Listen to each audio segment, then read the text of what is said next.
Okay, for this second test, I thought I'd push it even closer to the water level, and as you can see here, because of the sinking sand, I had to basically put the dumpy box underneath the actual level, because the legs were pretty much useless at that level, so the legs were just kind of keeping it still. And as you can see, I've got the tape measure off to the side. That tape measure is actually marked up as 500 mil, because what the box tape was about 85 mil from front to back. So I took off 415 mil and basically set it up to stand vertically, and that's basically 500 mil from bottom of the box straight up to the top.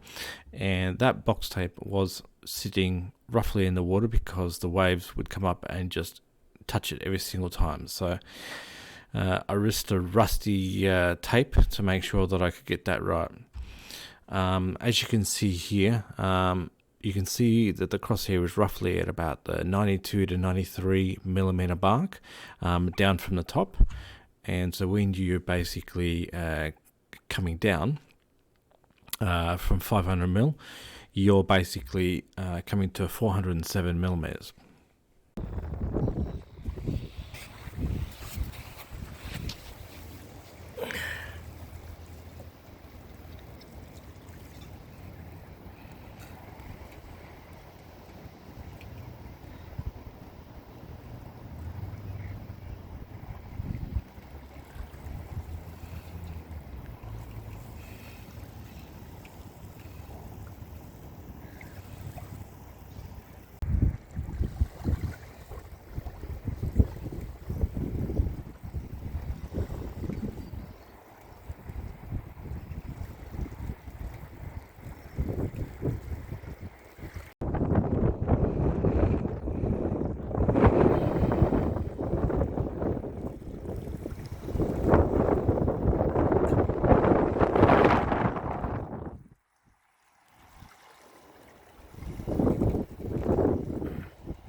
Now, as a final conclusion, I decided I would try to stitch all four eyepiece images together and basically get them roughly in a line.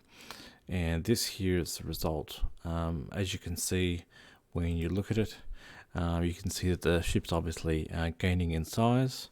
You can see that the water level is pretty consistent down from below the crosshairs, so I haven't modified the height whatsoever. But you can see that not only has the ship grown in size, but the point where the crosshair strikes the actual ship has been slowly going down to the very bottom of the ship. So I think that's a pretty significant piece of evidence, which basically says that in the first video the boat is further below my horizon, and as it comes up closer and closer, the boat is rising and rising and rising higher and higher in perspective to what my eyepiece shows. So, globe earth confirmed.